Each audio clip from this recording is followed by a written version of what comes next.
I am George Goddard. I am a trade unionist and also an industrial relations professional.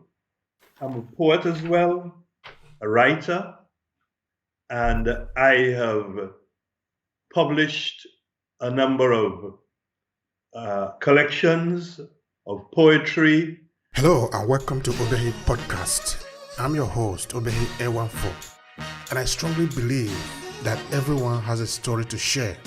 Now let's get started into this episode.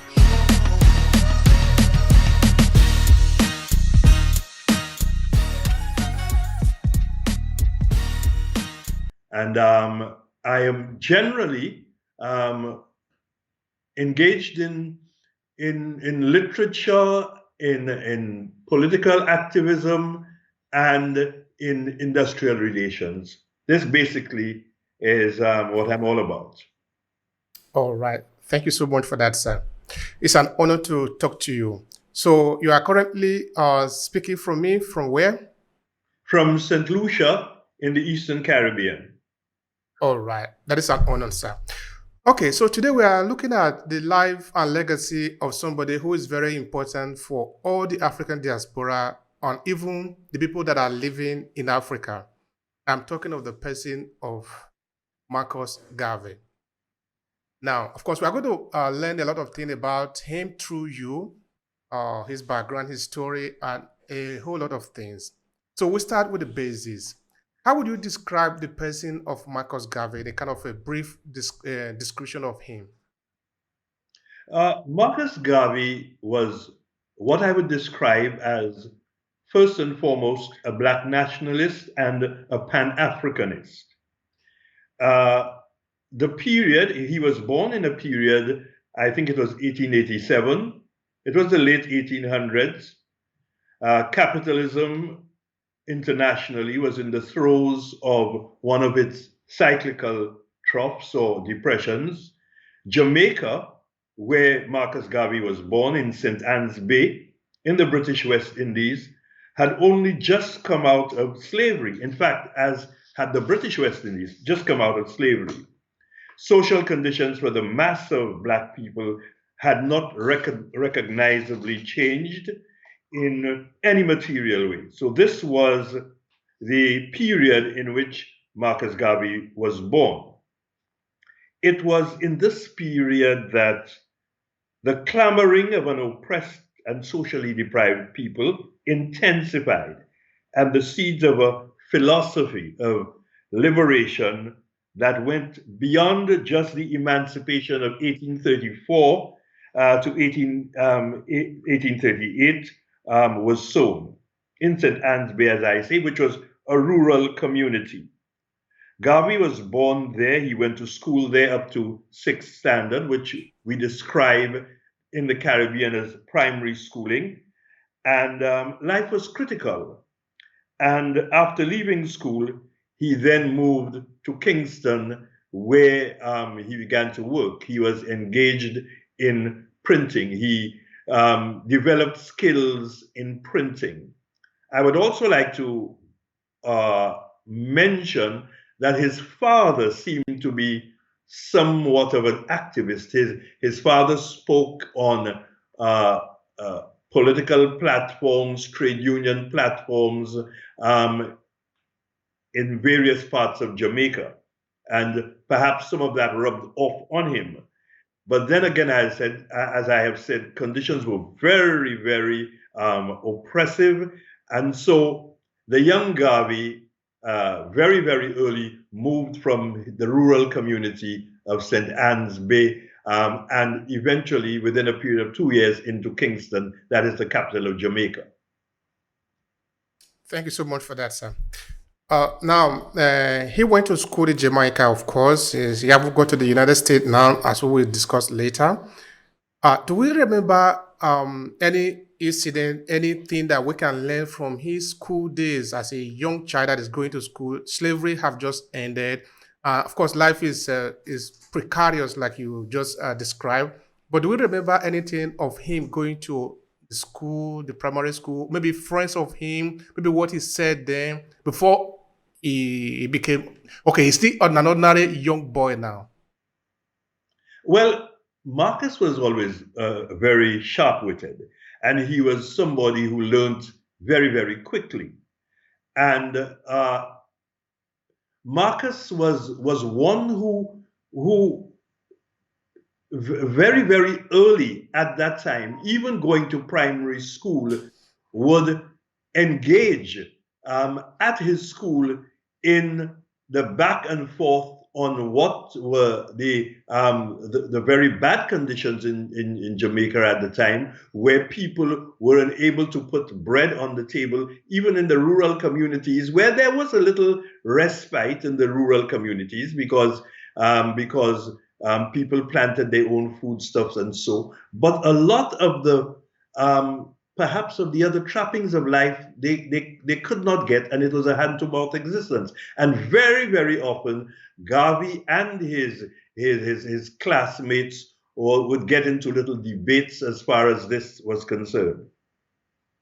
All right. Thank you for that. That is always very important for us because we are looking at the life of ordinary people who become extraordinary in the course of their life. And of course, we are looking at the life and legacy of this individual so that people can understand that, yes, as an ordinary person, you can grow to become extraordinary. They didn't jump down from the sky. They are every other, like every other person. But of course, we can see that they did extraordinary. Now, talking of that, you did say that his father was a sort of a trade unionist. He was outspoken. Maybe that is where Marcus Garvey will get some of the input as he was growing up that he will later develop to become who he became.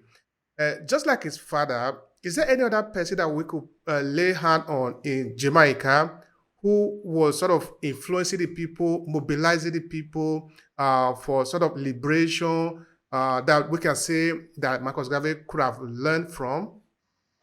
Yes, Marcus Garvey, very early in his life, when he migrated into Kingston and became a printer's apprentice, one of the very first things that I think we should note is that he became involved in the Printers Union. And there in the Printers Union, in the struggle of the working class people, a lot of the ideas of the organized struggle of the oppressed Black people, and to some extent the brown people as well, who were of mixed race, that is where he came into contact with some of the very first ideas that would solidify and crystallize sometime later. And so one found that there was a particular organization.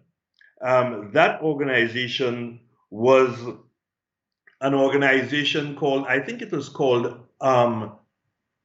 what was the organization called? But it was an organization, a Black nationalist organization that was putting out an organ called Our Own.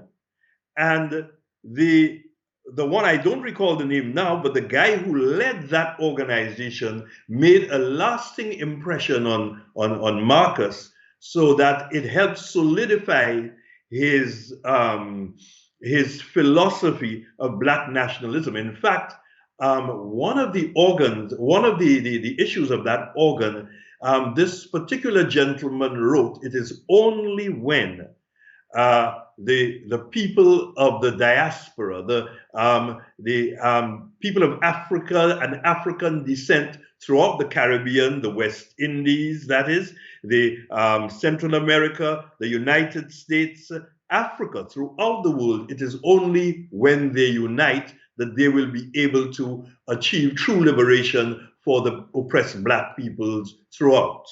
And so this particular organization, this particular gentleman who led this organization, whose name really escapes me right now, but he had a very profound influence on Marcus Garvey and to help to form Marcus Garvey's philosophy while Marcus was a very young man.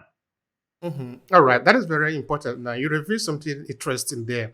which is the idea that Marcus Garvey, of course, will later solidify and make popular, which is the Africa Unite. Of course, we also will hear of Bob Marley, Africa Unite.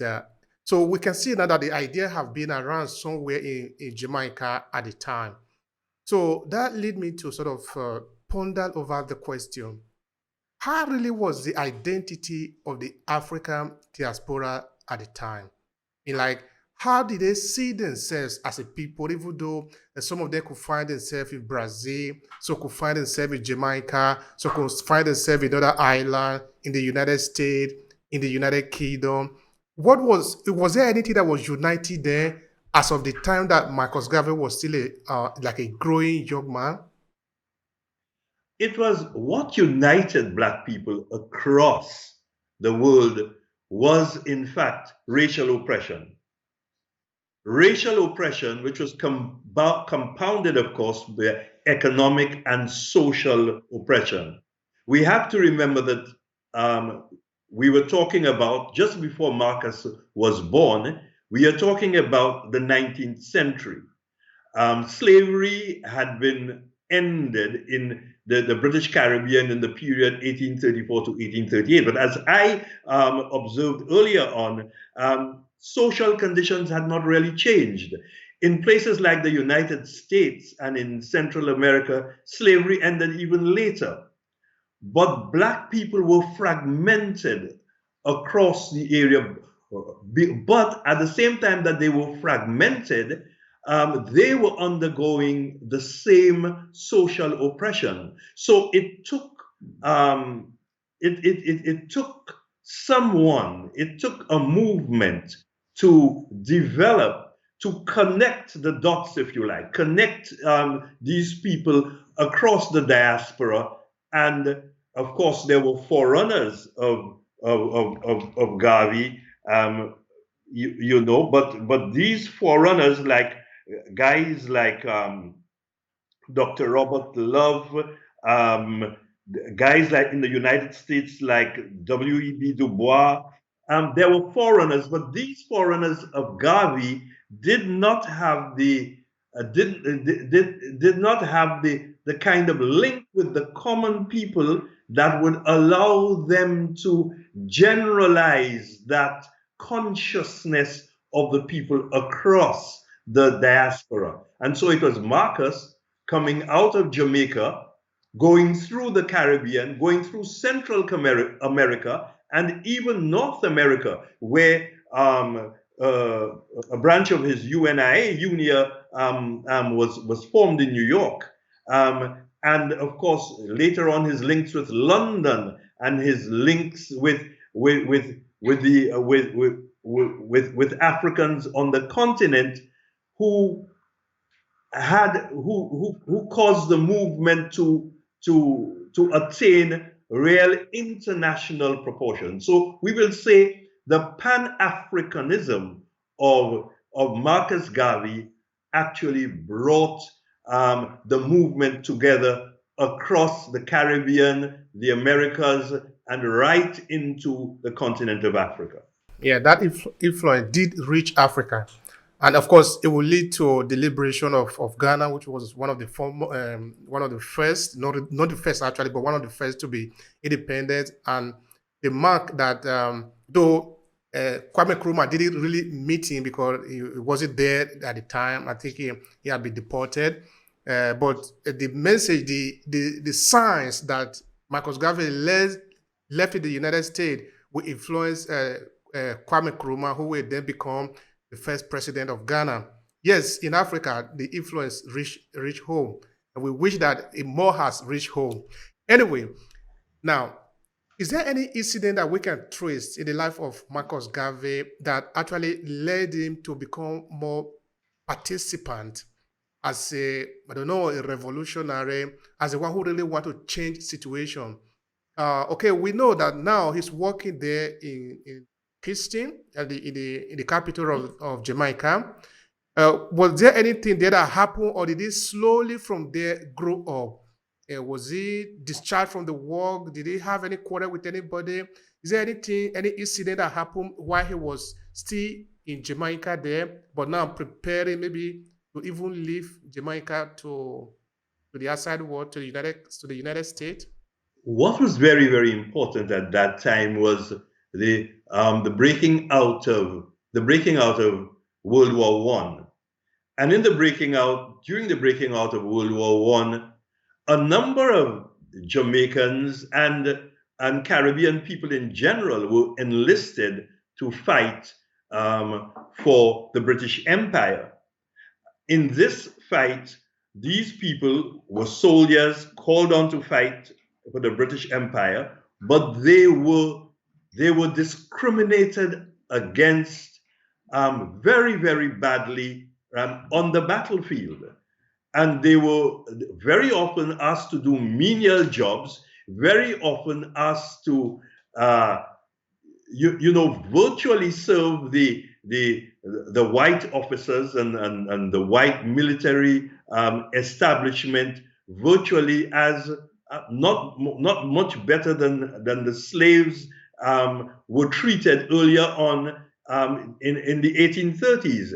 And therefore, a lot of these people came back with a revulsion to Jamaica, to the Caribbean, to Central America.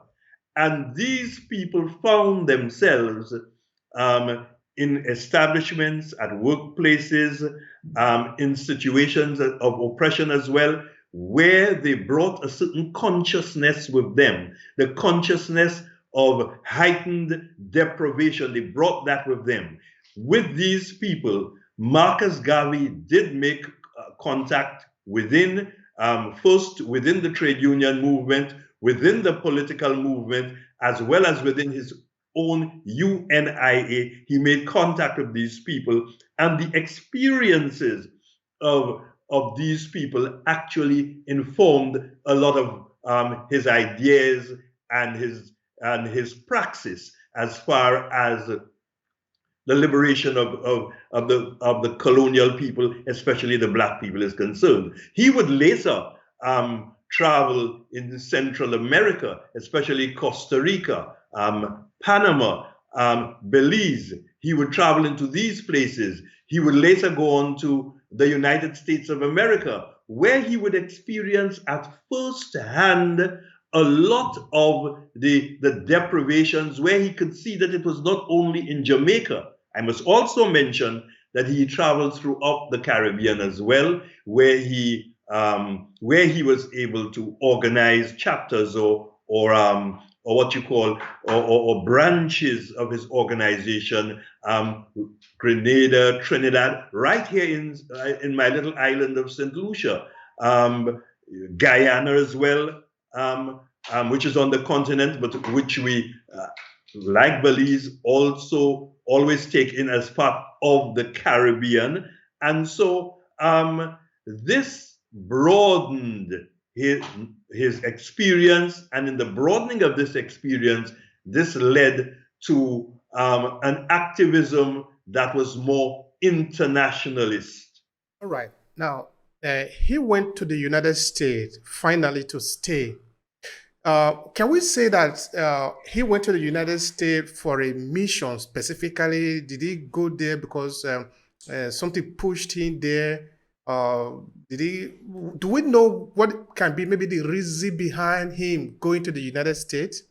I think Marcus at the time would have thought that the United States could have been a fulcrum from which he could have operated. At that time, we have to understand that he had also formed the BSL, the Black Star Line, because one of the ideas he had was that entrepreneurship, business, Black people being involved in business as entrepreneurs would be one of the critical factors that would lift the Black diaspora, not only throughout the Caribbean and the Americas, but throughout the world, that would lift them out of oppression and poverty. And so he formed the Black Star Line, and he thought perhaps that the fulcrum, the very epicenter of that would have been a place like the United States that was emerging at the time as a pillar of capitalist economy. There were a lot of other people who would criticize him later for this. People like C.L.R. James, a very eminent Caribbean and international historian and an activist himself. People like that would criticize him, saying, or they were coming from the view that the tenor of the struggle, of his approach was too capitalist oriented. All right. In a way, it is impossible for a leader not to face criticism because everybody is not the same. We are not seeing it from the same point of view. All right. That is also fair enough. Now, you made mention of the Black Star and the organization, even before I ask you the question related to him eventually coming to the United States. So one thing I would like you to clarify for me there is, did he form the organization before getting to the United States, or did he form the organization after he has got into the United States? Can you clarify that, please? This I am not very clear on, but what was pivotal in his mind was that first of all, the Black Star Line was going to be a tool through which the Black diaspora could go back to their origins in Africa. That was one thing. And so it was an idea he had from the onset in Jamaica. But what happened, I think, too, was that he thought that in the United States, that organization could have mushroomed, since he was looking to a lot of the emerging Black business people to support that venture. And a lot of these people were in the United States. As you know, in the period just after slavery, a number of Black communities prospered in the United States before they were suppressed. And so Garvey looked on these communities as communities from which he could have drawn entrepreneurial support. Thank you for the clarification. Now, at what point can we say Garvey actually arrived as a leader in the community? I know that he has been doing this all along, from maybe see his father, from what the father was doing in the community, and then, of course, he will grow his influence beginning from Jamaica. But now in the United States, that is where we actually get to hear of him more. At what point in the line can we say Garvey have become the leader in the United States that people can look up to for salvation, for direction, for what is the next call on what to do?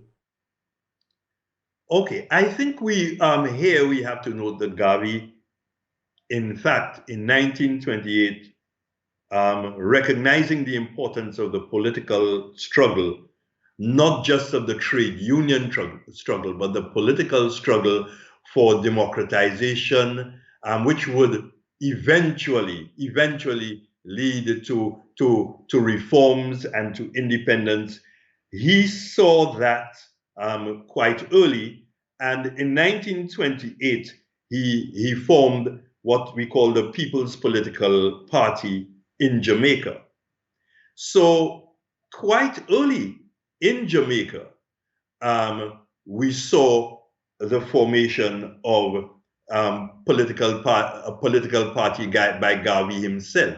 We also saw other political parties and organizations. For example, a political party in Barbados, the very first political party in the island of Barbados, was formed under the influence of Garveyism. So a number of the political organizations that were being formed across the Caribbean drew their inspiration from the direct involvement of Garveyism, very direct involvement. So we saw that by that time, Garvey was already as emerging as a figure that was binding the Black diaspora. There were conferences, for example, in London, and at these conferences, Garvey was now becoming recognized.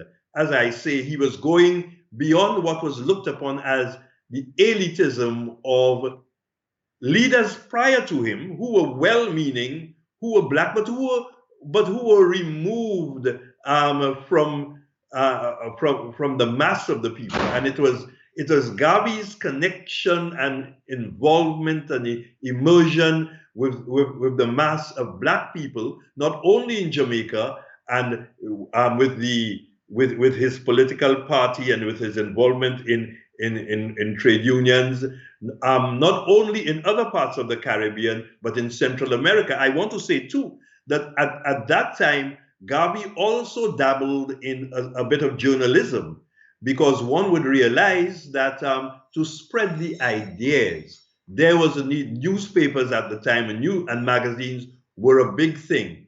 And a lot of Black people now coming into having a certain amount of education, being able to read and write, were voraciously lapping up some of the ideas of Marcus Garvey, not only in Jamaica, but even in places like Belize and Panama. And of course, he would go on to the United States as well. So it was in that period, by that time, Garvey was had already emerged as a formidable force. Thank you so much for that, sir. I really appreciate the time. I appreciate the conversation. This is very important. It's an honor to learn about a great individual like Marcus Garvey. And of course, it's an honor to talk to you too, who is helping us to understand him. So I really am honored to talk to you. So Marcus Garvey, at the time, growing up from Jamaica, at a point managed to organize the entire diaspora, because now you made mention of the United States, you made mention also of going to as far as the United Kingdom, organizing a conference. In fact, one of the documentary that I did about Pan-Africanism, one of the persons that I interviewed here, right in the country where I am in Italy, did say that conference that was held in London was actually the very first time that the term Pan-Africanism was used, or something like that. Anyway, I'm not even there to contest that or to affirm it or whatever, but what I'm saying is that all Africans, diaspora, people of African descent, anywhere in the world, have a lot of respect for this individual. Now, the question is, what did Marcus Garvey actually mean by the term Pan-Africanism? As far as one can gather, Pan-Africanism for Marcus Garvey was the uniting of people of African descent throughout the world. Again, he felt that was the condition under which the liberation of people of African descent all over the world would be achieved. He felt that you could not achieve that just in Jamaica alone, in the Caribbean alone, in Central America. No, it had to be the engagement of the entire diaspora, and as well as people on the African continent. I also want to point out that he never left out the people of mixed race, which were described as the coloreds. He as people also of African descent, he felt that these people should also be, and a number of them were as a matter of fact involved. For example, in Trinidad, you will find people like Rienzi and so on, who was of mixed race. People like that, Cipriani, who was of mixed race. These people welcomed Marcus Garvey. On the other hand, a number of people would later on feel that Marcus Garvey needed to go beyond just Pan-Africanism, but needed to go beyond a broader nationalism, which would bring in and form alliances with working class people throughout the world, regardless of their race, in order to promote the ideas of liberation. Mm-hmm. All right. Now, I am sort of curious. Okay, when we say Pan-Africanism, and of course, everything is usually attached to ideology. Now, what was the concrete agenda to put it into practice? Because a lot of people do not understand ideology. They understand it when it is brought to their level. Of course, Marcus Garvey is a very high-class individual. The academia, when they discuss Pan-Africanism, they usually use terms of the academia, terminologies and languages that they can understand perfectly, and that I understand. But to the average people, to the ordinary people, how was the idea of Pan-Africanism expected to be translated for them so that they too can understand it instead of maybe remaining within the intellectual cycle? The ideas of Pan-Africanism had to be translated into concrete benefits on the ground for these people in terms, for example, of the social conditions in which they lived, in terms of their wages, in terms of their opportunities for education. We will remember that these people were deprived.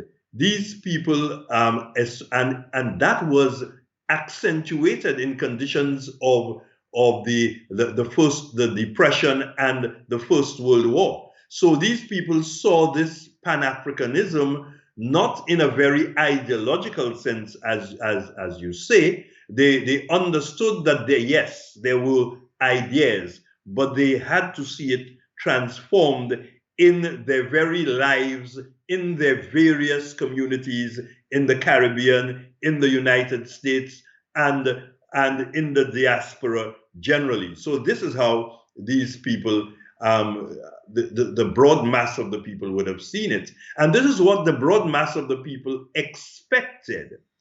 I think we should note here too that by the 1930s, especially in the Caribbean, or before I go to that, I would say that in this period that we're talking about, the late 20s, going into the 1930s, in this period we were talking about, there was also another stream of Pan-Africanism or Black nationalism that was emerging in the ideas of negritude, as they would say in French, negritude. It came out of people like Aimé Césaire. Now, Aimé Césaire, put it like this: Aimé Césaire was our neighbor. Martinique is just north of St. Lucia. This is where Aimé Césaire was born. St. Lucia shares with Martinique should we call it the infamy of being colonized by the French. So we were colonized by both the French and the British. Because of that, we speak a French-based Creole. And so you find that the ideas of negritude were also ideas that were taking root. You had people like Leopold Senghor and in Africa, and he and Aimé Césaire were made that link, and they also made link with intellectuals in the United States. But at that level, it was still very, very ideological and intellectual. And so perhaps quite a number of our people in the Caribbean, and I'm speaking not just of the British Caribbean, but I'm speaking also of other parts of the Caribbean, like that part of the Caribbean colonized by the French, only begun to understand when it was brought, or begun to understand it more clearly when it resonated with their actual lives and with their actual involvement to get freedoms, political freedoms as well. Because here, I want to point out that up to then in the Caribbean, we had a system of what we call crown colony government.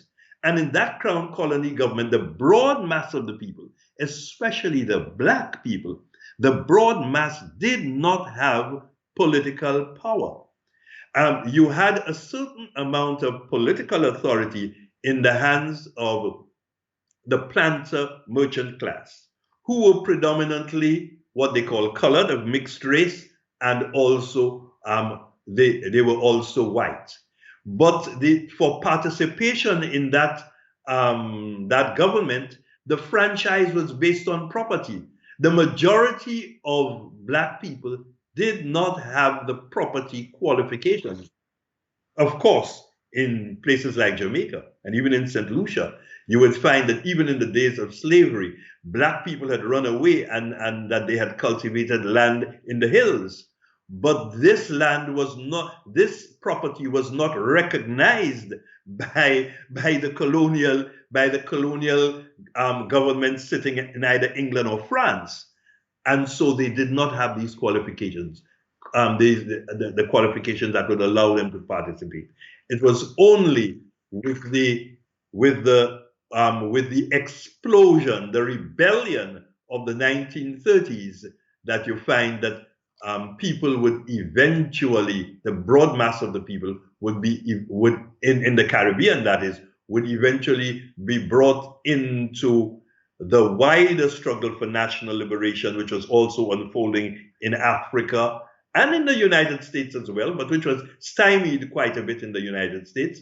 It was only then that you find that our Black people were coming into their own. However, it was also at that time that Marcus Garvey's organizations began to wane.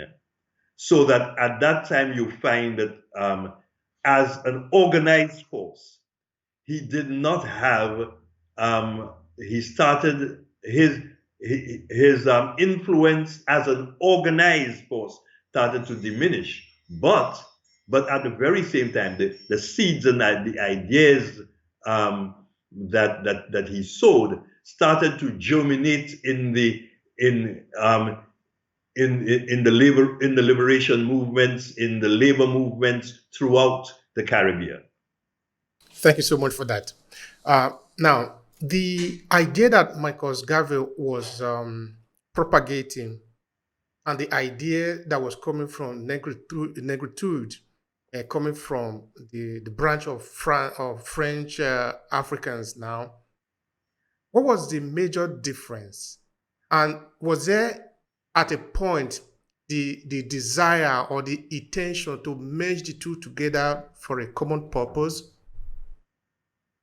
Yes, there was that intention to mesh together, because Garvey and even people like Senghor and Aimé Césaire saw the streams merging, because whereas in the very early emergence of Negritude, it was a very intellectual movement.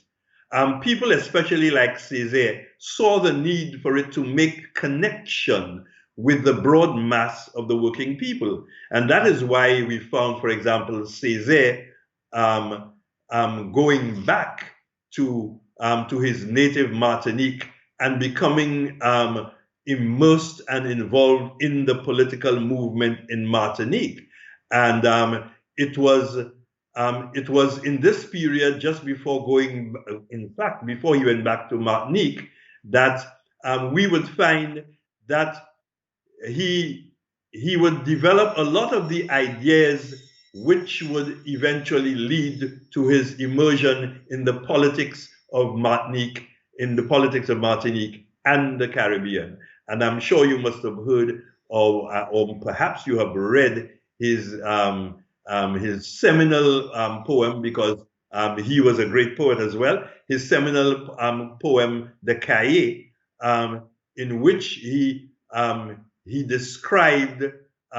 He was talking about a return to his native land and his engagement in his native land at that political anti-colonial level.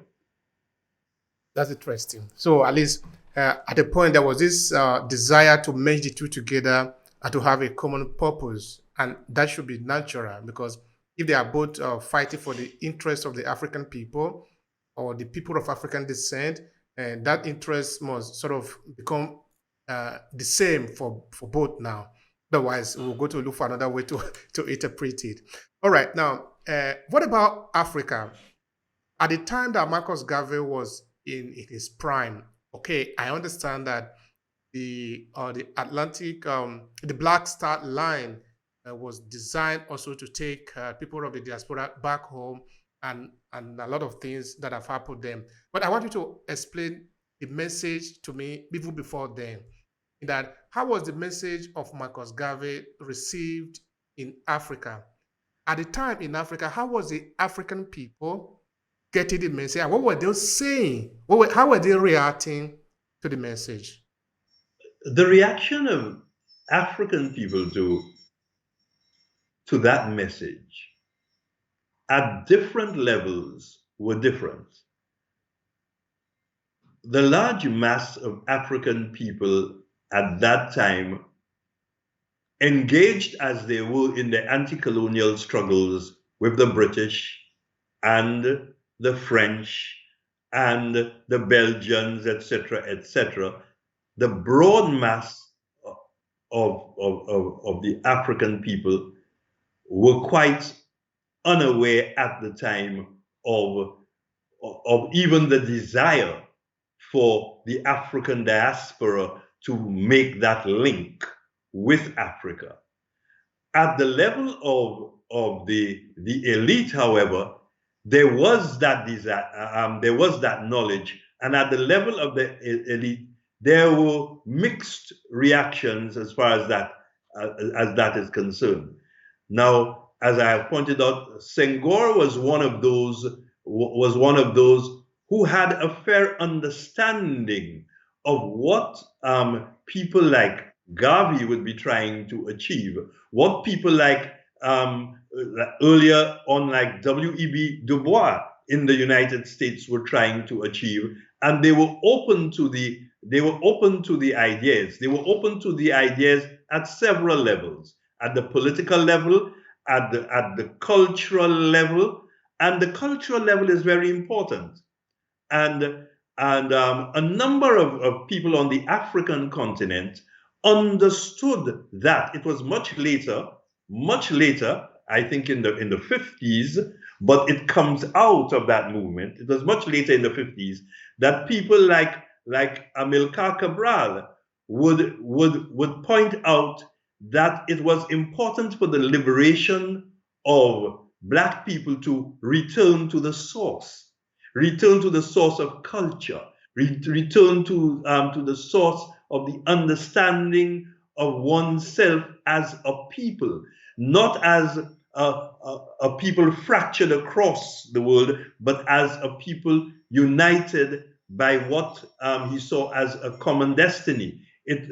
So that there were differing responses to it. However, as the national liberation movement spread throughout Africa, and I might as well add Asia as well, because the national liberation movement was now taking root, responding colonialism worldwide, as it took root, there was a larger understanding of the mass of the people, that the common struggles of all our peoples on the different continents and in the diaspora was very, very important and was critical to the freedom of all. However, at the very same time that we were coming to that kind of understanding, there were all efforts to divide us. And so along the lines of what was going on with the French and what was going on with the British, they sought to divide people along these lines. But there were people and there were movements that transcended that. And I'm sure your mind would go back to Frantz Fanon, who was also from Martinique, and in fact who was born in Dominica, one of the other islands, but then grew up in Martinique. And it was Frantz Fanon who later, after going to study in France, found himself fighting in the national liberation movement in Algeria. And so not even, I mean, it's a common practice. They like to divide people into sub-Saharan Africa and North Africa and East Africa, and make us believe that that we are different people and our destinies are not the same. Even up to now, we see that certain people, even in places like Tunisia, would have bought into that kind of division. But as I say, at different levels in the society, the African people on the continent were becoming very receptive, and they understood that our destiny lay together. Thank you so much for that. In the course of the interview that I've done here, at some point, I understood that at the time, the publication of Marcus Garvey were getting to Africa. But anyway, what kind of Africa are we even talking about, so that we can understand? At the time, a lot of countries in Africa were not even free. I don't know how many of them were even free. It was still a period of colonialism. All of them, maybe nearly all of them, were under the control of the European. So what kind of engagement are we even supposed to have anyway? So for the colonial government to see you with the copies of the publication of Marcus Garvey was a big trouble. Someone said it was almost like an execution. Yes. All right. So yeah, please go. Yes. And this was considered to be seditious literature. So you were not supposed to have it. I think you pointed out Marcus Garvey ended up being deported, and he was not only deported from, I think it was Ghana. He was not only deported from there, he was deported from the United States. He was arrested twice in the United States. And so the ideas that Marcus Garvey disseminated, the articles that he wrote as a very accomplished journalist, these ideas were taboo. These ideas had to be suppressed. And as you have well pointed out, that period of the germination and the development of the national liberation movement in Africa, and for that matter, throughout the colonial world, Britain and France and the colonial powers in general saw it as very, very dangerous and subversive, and so it had to be suppressed. And this was one of the things that also led to the undoing of Garveyism as an organized force, because they went after the leadership, they went after the head, they went after Garvey. They were able to successfully break the organized Garveyite movement eventually, because there were also a number of weaknesses within the movement, and that is because as some historians have pointed out that although these were movements that were aimed at liberation and freedom, they also had elements of authoritarianism within these organizations, which allowed for splits within the organizations, which were then exploited by the colonial people and by the United States as well. The United States usually does not like to see itself as a colonial power. But what happened in the United States was the colonization of Black people within the borders of the United States. So that all of our people, whether it was in the United States, in Africa, in the United Kingdom, in the Caribbean, Central America, our people were under the yoke of colonialism, and some of the weaknesses of our organizations were used. But that would end up in a big conflagration, in the Caribbean in the 1930s. Thank you so much for that. Ideas are powerful. I think that is one of the reasons Marcus Garvey's story should have been flying all across Africa. And of course, I was saying before that at the time Africa was not free. I don't even know if I can be confident to say in 2023 that Africa is free. It is difficult to even say today. But anyway, so there were always, and there are always, and there will always be some influential individual in every society, irrespective of any circumstances. Can we point, or you did make mention of Frantz Fanon before, who did support the idea of Marcus Garvey, the Garveyism. But are there some other persons that we could see right in Africa, born in Africa, grew up in Africa, who saw the situation, what they were going through, and because of what they heard of Garvey, read about him, actually extend the hand of fellowship and try to build a common interest together so that they can find a common objective? Somebody right from Africa going out to reach out to their brothers in the diaspora in this line? Okay. There is not there are not names that I can put a finger on at this time. As I pointed out, I know there were a number of people who received Marcus Garvey's ideas very well, and they would have reached out to him, and they would have formed that bond with him. I cannot put my finger on names right now. All right. Thank you. Thank you so much for that. I like to ask a question about him personally. Now, he have made this move. Even among the European, there are only few people that you can actually point out to as a real leader that is able to organize the people as complex as the African diaspora. So, in every respect, Marcus Garvey was a really giant among men. Now, he talked about returning to Africa. I think that was how Liberia was actually formed, as the people that were returned to Africa. That was how that piece of land was formed. But of him personally, did he ever express the intention of going to Africa? Did he wanted to go to Africa and he didn't succeed? What was his intention in this line, either to go and visit or to go and stay?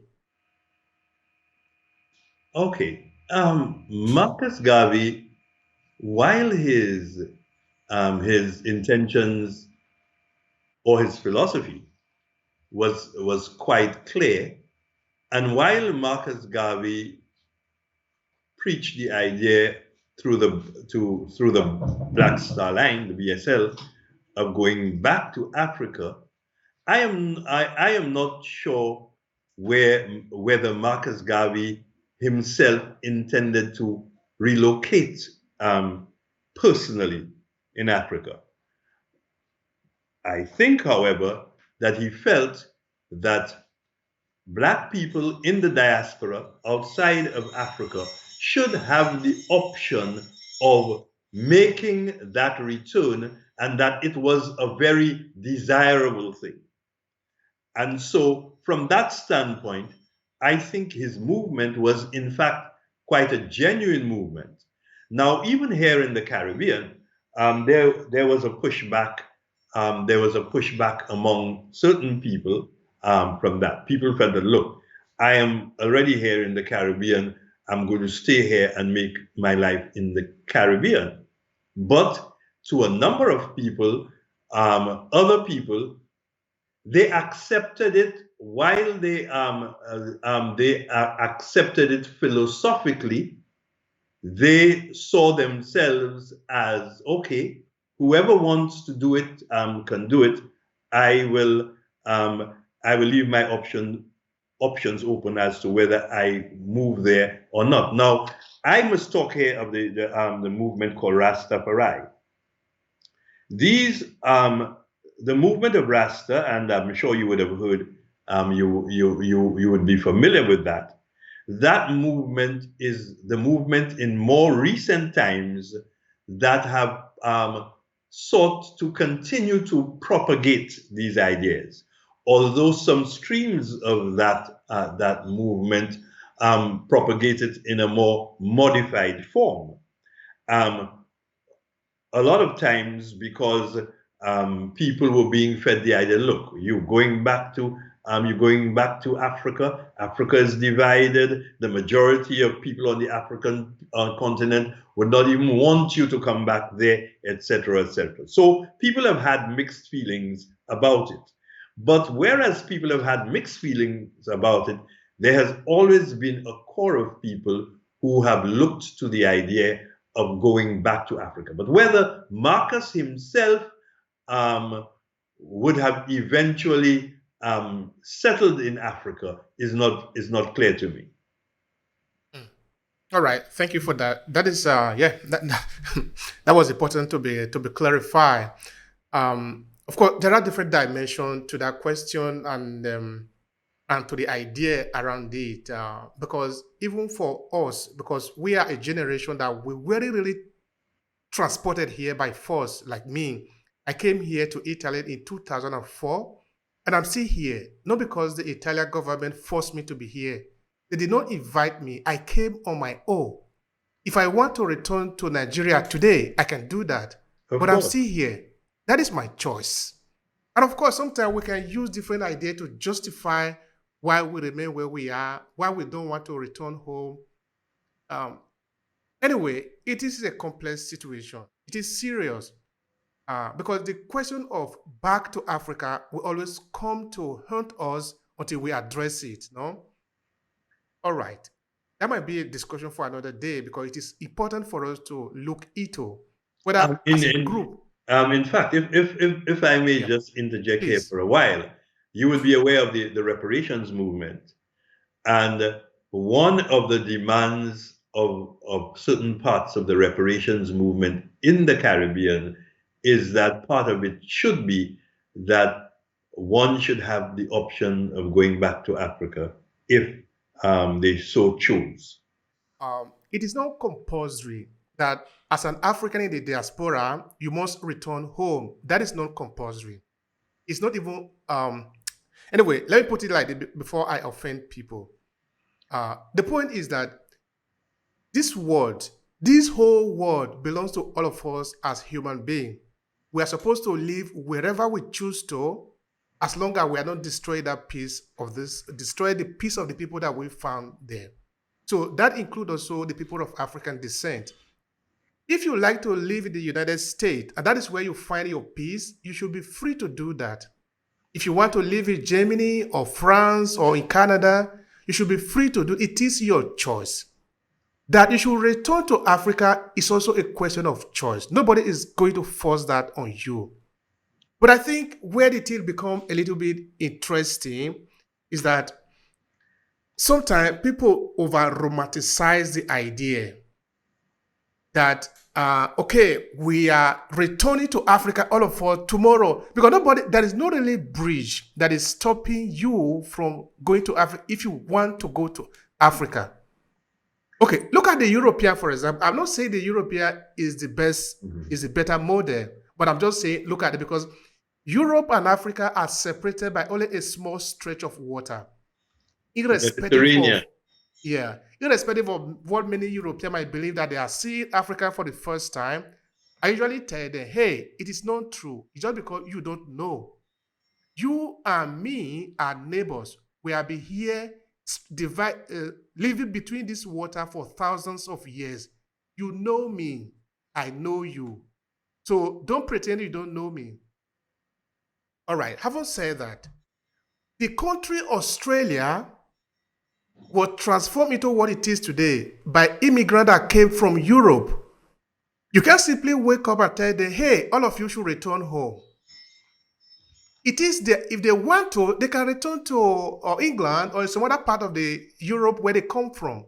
I remember, for example, the ex-president of the United States, Donald Trump, was making a lot of comment relating in this line that, okay, you should return to where you come from, whether you are an immigrant or something like that. But the point was this one. Nobody actually is the owner of the United States except the indigenous people of the United States. The piece of land I'm talking about. Every other person is an immigrant. In fact, that is how we came to different parts of the world. Whether you are a Chinese, you are an Indian, all of us at one time were only living in Africa. Only in Africa we were living. The fact that you say you are a European, another person you call him an immigrant, it just simply and specifically means that you arrived first. I arrived later. It doesn't mean you came from sky or you came from under the ground.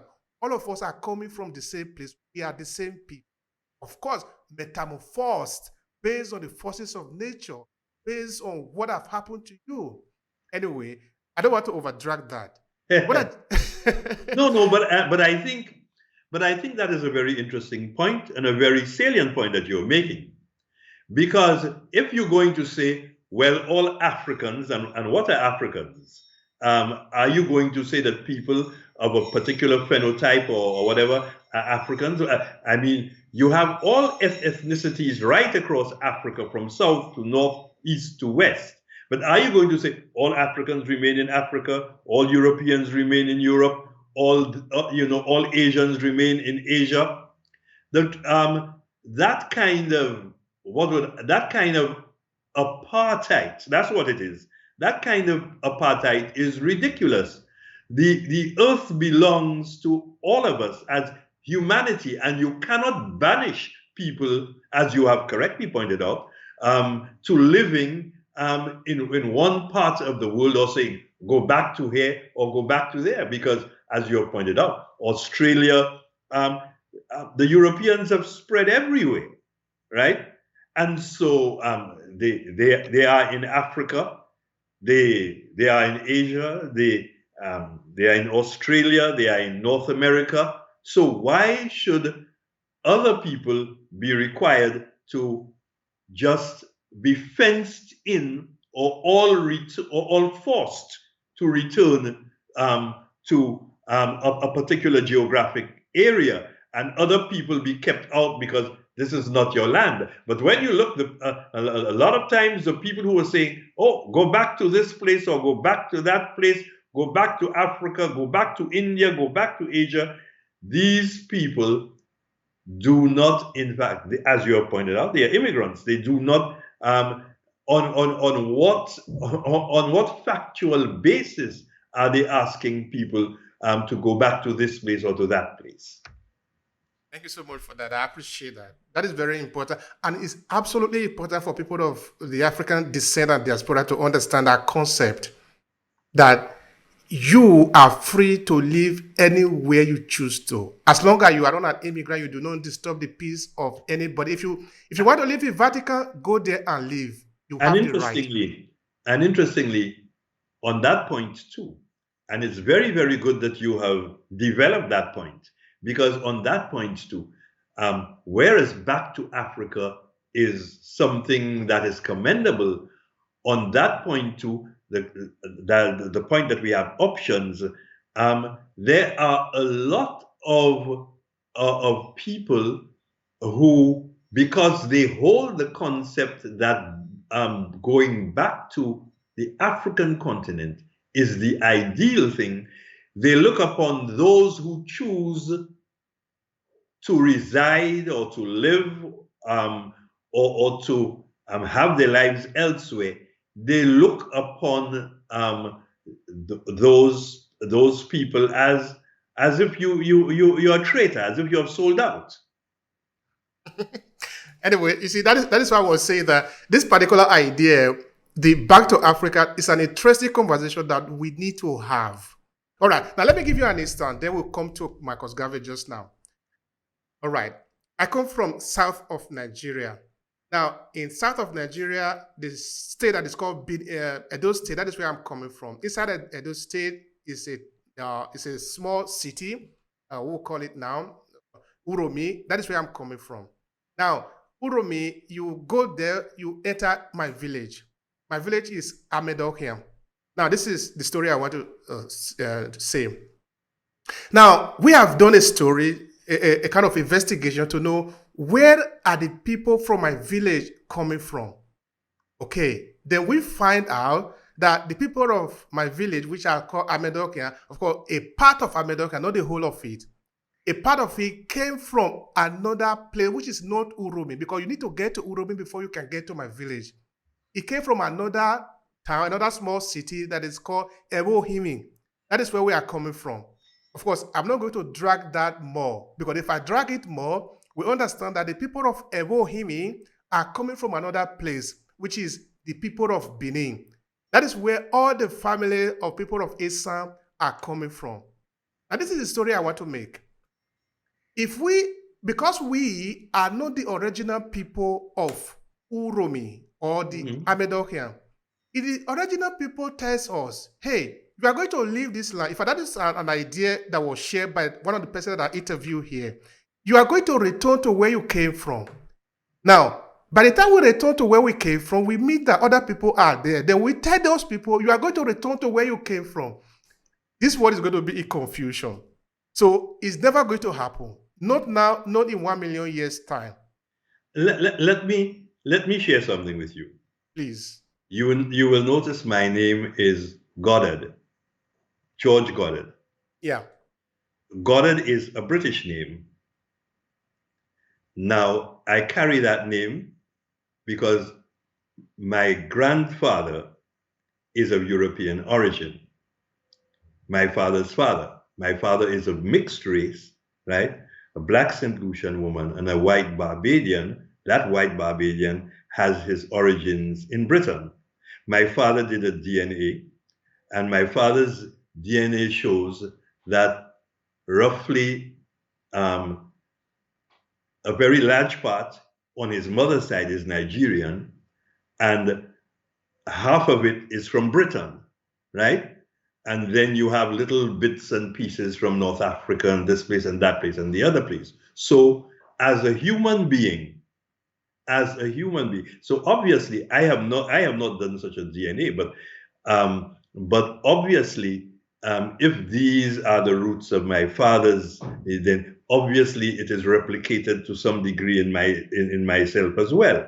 So how then, if you now have to go back to where you're from, which bits and pieces of you are going to go back to here, to there, to everywhere? And as you say, in Africa as well, because if you trace one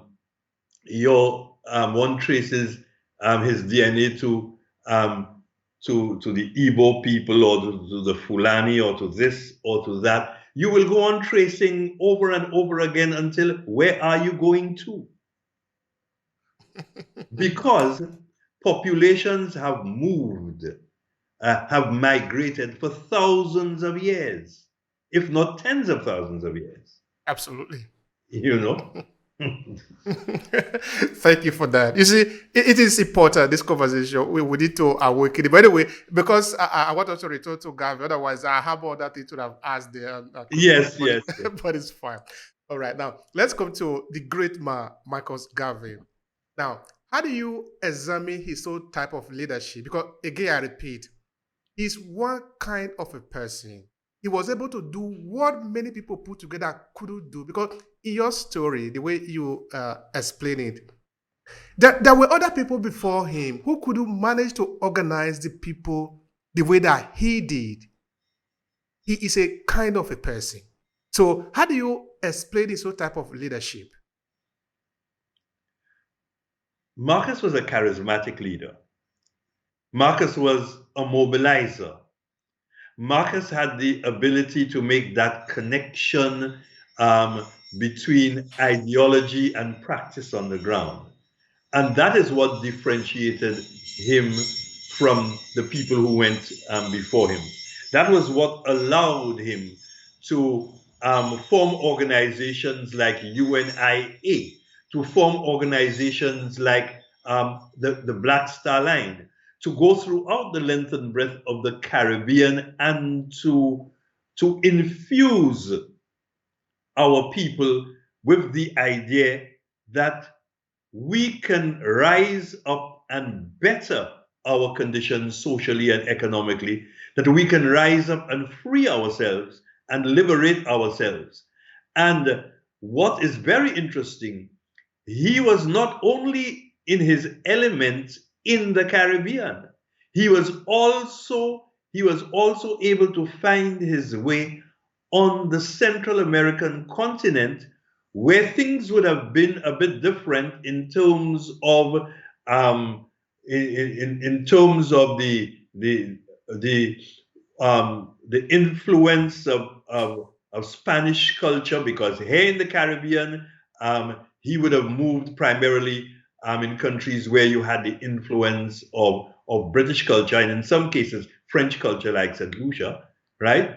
But in Central America, where you had the influence of Spanish culture, in the United States, where you had the influence of a broad range of cultures.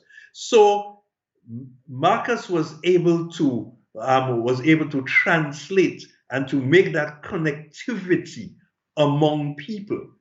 And that is where he differentiated himself from the people who were, for want of a better word, more cerebral, more ideological. Now, that is not to say that Marcus was not ideological. He was ideological, because you need a clear ideology to underpin where you're going. But he was able to make that connection between the ideology and the praxis. All right. When I think of Marcus Garvey, there is something that always strikes me. Of course, I've read the book, the biography. I think that was put together by the wife, Emmy Garvey. That was really eye-opening. It was powerful. Now, the word that I really like to pick out is organization. This is it. Everything is already in this word. Everything that we want is already in this word. Okay, now we are talking, we pick up a book. The book is nothing more than A, B, C, D until the end of the alphabet, which is Z. Now, somebody have organized it. You put A instead of B, you go and add another word to another word. You organize it. You basically reorganize it. You did not invent the alphabet. The alphabet were already there. Now, what does it mean? In Africa, for example, Africa is the most blessed piece of land anywhere in the world. Everything you need is there. But there is something that is missing, the organization. For this reason, the people of Africa are condemned to suffering for eternity until one day they know how to organize themselves. Organization. What do you want to say about the strategy of Marcus Garvey to organize the people? Because like you said, he went across borders, across languages, even across religion, I want to believe. What is his strategy? What can we learn from his organizational strategy? Let me. His organizational strategy was that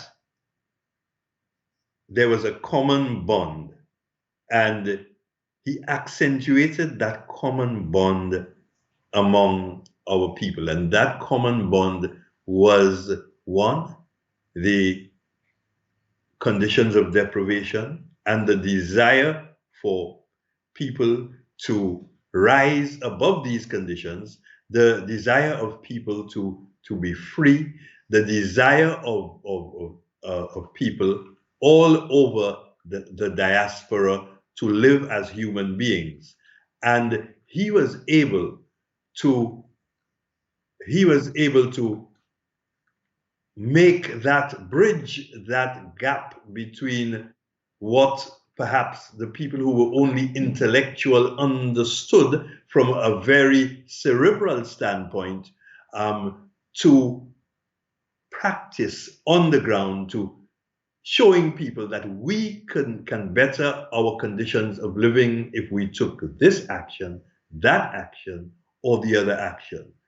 And I think that was what, and of course, one of the examples was the Black Star Line, where Marcus showed that we could organize. As I say, it is quite true that he was criticized, not necessarily for organizing the Black Star Line, but they felt that he put too much into what was felt to be simply a capitalist approach to enterprise, and putting too much store on that as a way out of liberation, or out of poverty and out of oppression.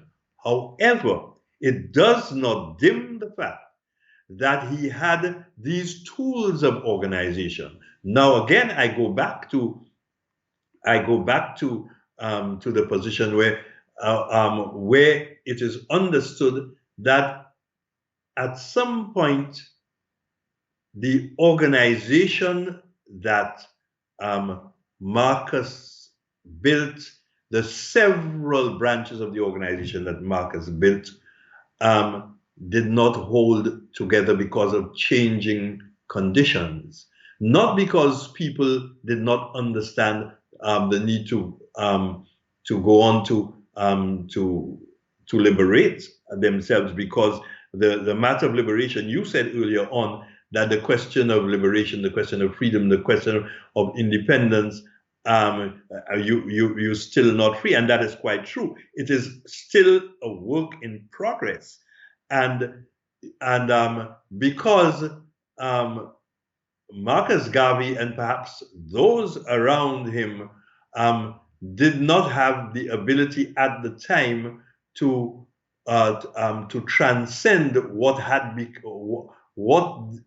organization, what the UNIA had become, and perhaps not just the UNIA, but to make the necessary links with the larger struggle that was developing in the Caribbean and the other parts of the world. His organization as an organization waned.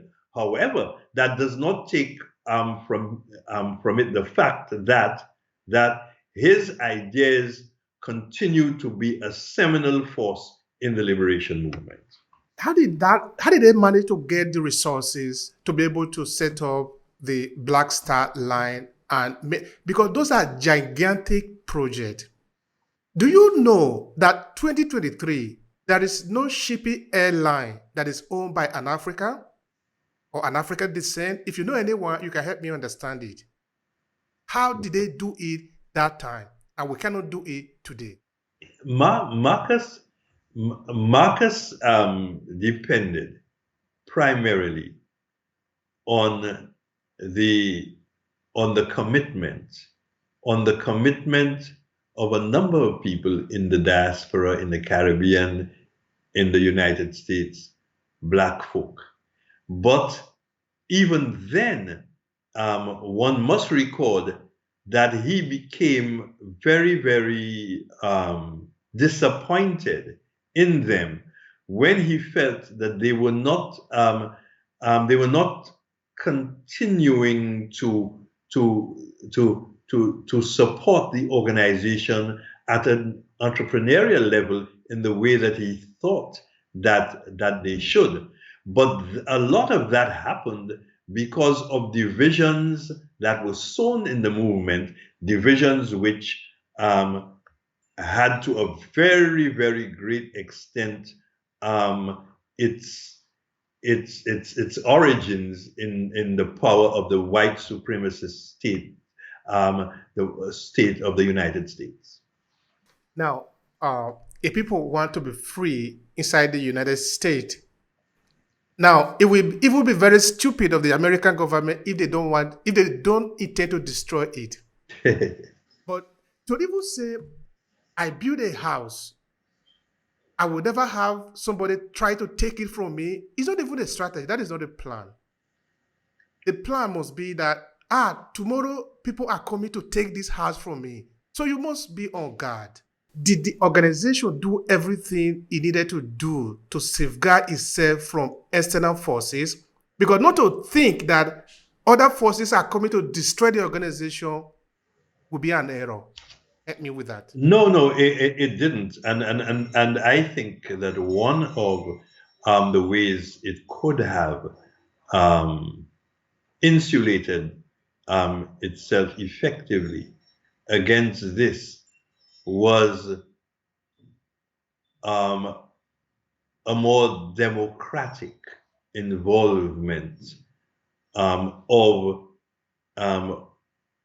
the masses of the people within the various branches of the organization. Unfortunately, Garvey's organization, like so many of our other organizations, even within the trade union movement and the political parties in the Caribbean and I dare say in Africa as well, and in other parts of the diaspora, the leadership became too authoritarian. And not that they had any evil or malintent, but authoritarianism meant that at some point to use a British term, you could not see the wood for the trees. And therefore, a lot of what was developing was obscured. And before you know it, right, you fell victim to, when you thought that you were holding the organization together, you fell victim to the very schisms that occurred because of the fact that one was trying to be a bit too authoritarian. Thank you for that. All right. The game. I like the way one historian I interviewed here described the situation between African and African diaspora and the European. For the European and the Western system, they are in a game, and we must know that it is a game. I am interested in how do we checkmate ourselves and isolate the system so that we can be able to defend ourselves. Not in the luck that we will not be attacked. We can never think that we cannot be attacked. We must be attacked. In fact, there are people planning to attack us right now. But how do we make sure that we can defend ourselves? By defense, I mean, the United States have a system of defense for itself. That is just one country. The whole of the European country have a system of defense for themselves, for their common interest. As long as we cannot defend ourselves, we are not able to decide what kind of contract happened between us and other people. How are we even able to do that? So that, I'm not saying that we'll not be traitors, that will always be traitors, because we are dealing with human beings, and human beings are complex. What if they hold your child, for example, and they say, reveal it? What if they kill your mother, for example? We were just talking. It's no longer just talking. Things will always happen, but how can we defend ourselves so that we can stand? That is just a question. I know it's complex. Yeah, it is a complex question. And here it leads me to the idea of the solidarity, the coming together, the interaction, the interchange of what is we call the global South. We used to call it the third world. Now the more extant terminology is the global South. How does the global South ensure that they come together not just the African continent, but the wider concept of the global South in the world. How do we come together and defend ourselves and advance our interests? What is interesting is that we don't just have the United States or on its own, or Europe on its own, or the EU, and you have the United States, you have the EU, and the tentacles are extended into Australia and New Zealand, and Japan is part of the whole system. And their project has been, over the years, to dominate the financial systems of the world, dominate the finance of the world, dominate the trade of the world through the WTO, whose rules they write for us. And at the same time, if things go really wrong, they have the military power of NATO. And so the United States, the European Union, and by extension, Australia and Canada and Japan, they have, and more they are drawing in Eastern Europe, and they have these different tools they use. So at that level, we have to understand that what we're dealing with. We can be crippled just by the control of the financial system. Here in the Caribbean, we have our banks, our small banks, have been running the risk of being of sanctions by the OECD countries, by these larger countries, because if they feel that we are not in compliance with this or that, And so this is the stranglehold they have over us. So it now means that we of the global South have to find these tools, especially in terms of trade and production and finance matters. We have to find that. We have to find our way through the maze of these things, but I do not think it is something that is impossible. Yes, again, you got to go back to the organization, because Marcus Garvey, he was born at a time that, okay, we could say that there were other people that he could learn from, but there was no really very solid organization that had been set up. No, people are just free from slavery, but so the people's mind are so messed up that some people will even prefer to remain there in the situation that they were, because now you are free, okay, but you are free. What are the instruments that you have to be able to compete in the world? So it was a really complicated situation, but in that situation, he managed to rise up and organize what he organized. I think that is extraordinary. So comparing that to the situation that we have today, I think we have more chances of being able to organize ourselves. So yes, I believe you, it's possible. But how do we do it? This is something that is going to take not just a lot of thought, a lot of interaction, and as I say, it is going to take a certain amount of internationalism, because we have to reach across borders, especially those of us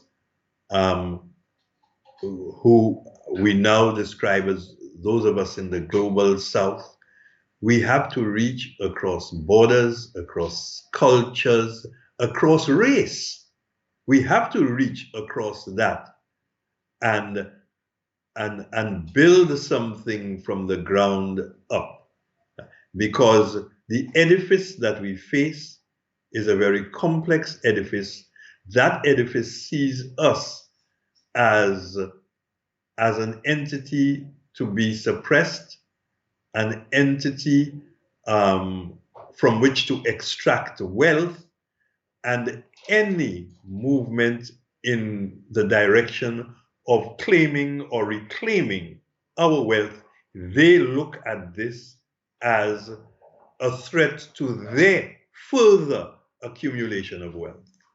So our heads would, to use a colloquial term, our heads would definitely have to be put together, but we have to reach across the boundaries of the nation state. We have to reach across the boundaries of the several countries and geographical areas throughout which we have been flung. We have to reach even out across just the confines of just Africa.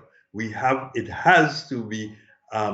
reach across the question of the oppressed peoples, even of other races. Thank you so much for that. Thank you so much. I appreciate that. Now, looking at the challenges, what would you say was the challenges that Marcus Garvey would have had in his time, so that we see that he managed to overcome many of them? Of course, not all of them, because you are a human being, you cannot overcome all the challenges, so that we can learn from him. Because, like I said, he's a great individual that we should learn from. So, but what do you see to be his challenges or the biggest challenges at the time? One of the biggest challenges at the time for Marcus Garvey, in the Caribbean that is, was the fact that he was operating within the colonial context of the British Empire. And in that colonial context, the broad masses of the people did not have the political and democratic participation that would be necessary for them to take hold of their own destinies. They did not have that. They would have to fight for it. So that was one of the impediments. That was an impediment that we saw later on, especially in the 1930s and 40s. There was an attempt to deal with, and to a very significant extent, we were able to do it, and we were able to achieve reforms within the system of government, right? Within the system of democracy. But even now, that system is still very circumscribed by the fact that outside of our borders, there are these overarching powers, which, of course, feel that we cannot operate on our own. We are just areas for them to extract wealth from, and so we have to be kept in check. So that is one of the impediments that Garvey faced, an impediment that we still have today, albeit in a different and perhaps in a more pervasive way. So we still have to deal with this. The other impediment is whether, of course, our organizations are equipped from the standpoint of the way we do things to really deal with this. This was one of the issues where Marcus Garvey's UNIA as an organization, this is one of the things that affected it. So whereas Marcus Garvey's mobilizational skills spread across the Caribbean, into Central America, into North America, whereas he reached out to the diaspora around the world, mobilizing, right?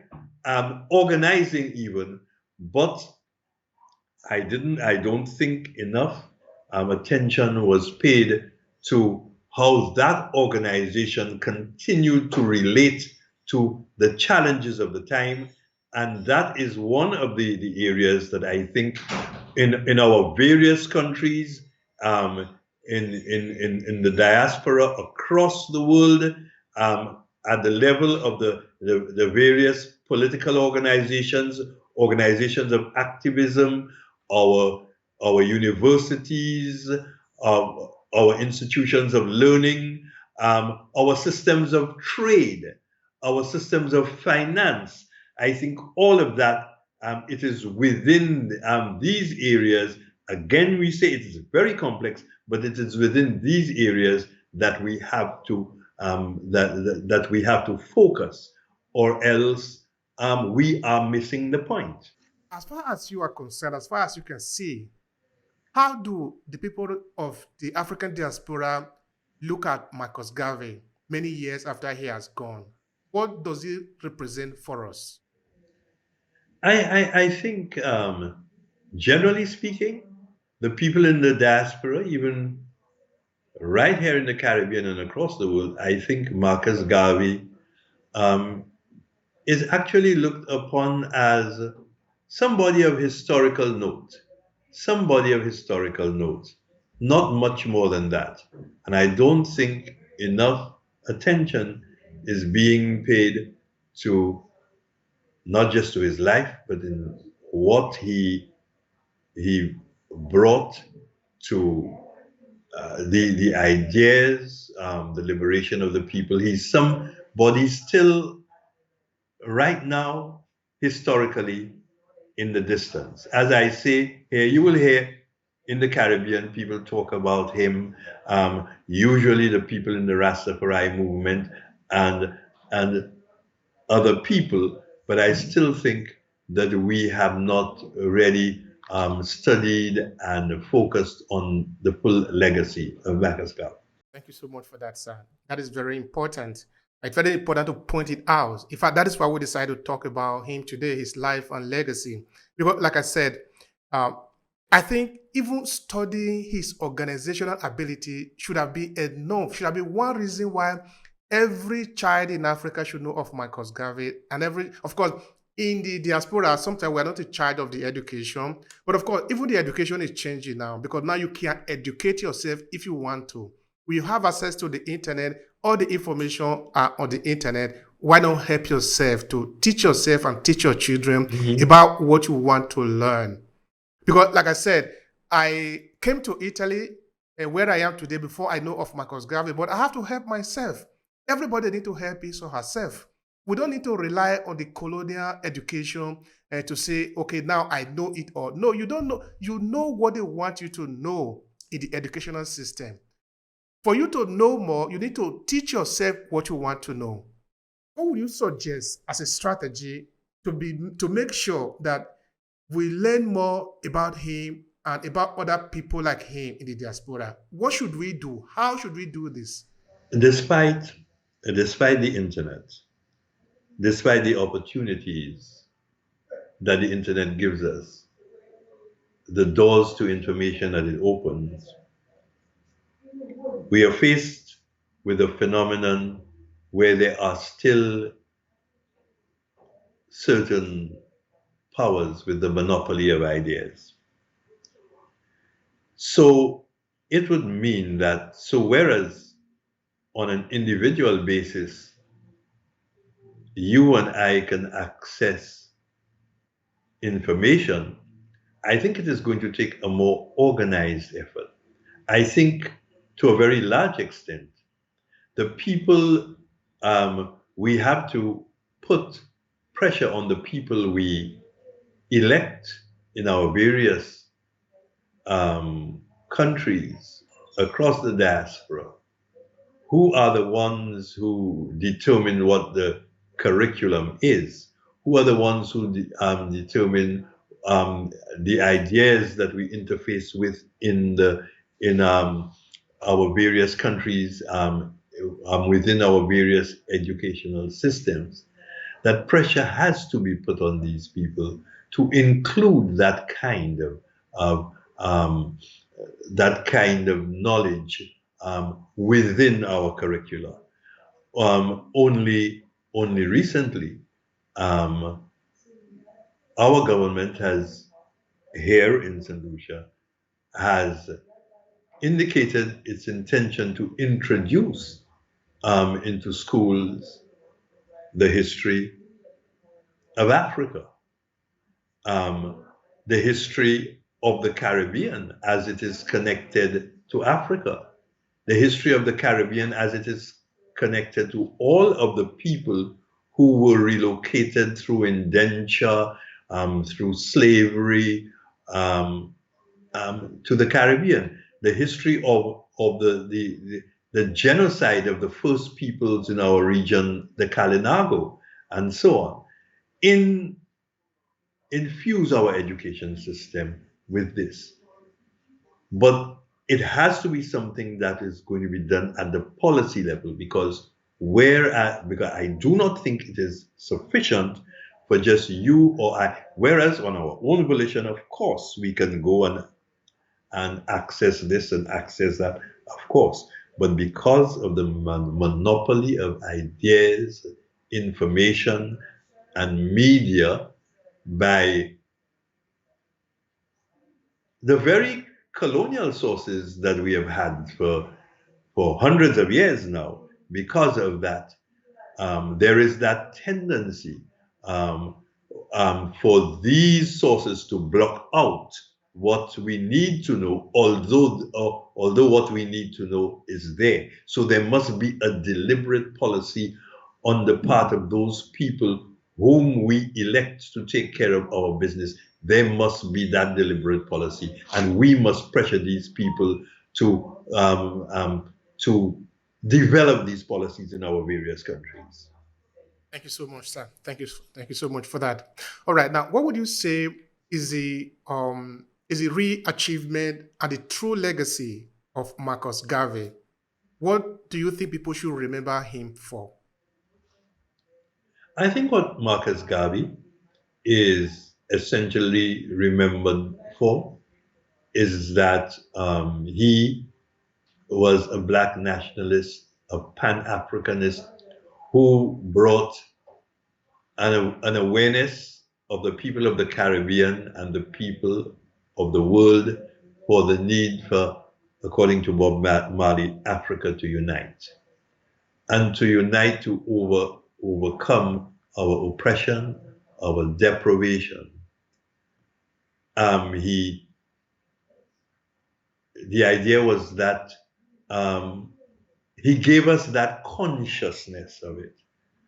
And I think Marcus Garvey, having given us that consciousness of it, that is, he, along with other streams that we got, that we like the Aimé Césaires, the Frantz Fanons, who in their own way contributed to that stream. Even later on, the streams that led to the Black Power movement in the United States, which also swept the Caribbean, the streams that led to the national liberation movements in various parts of Africa, right? All of these, right?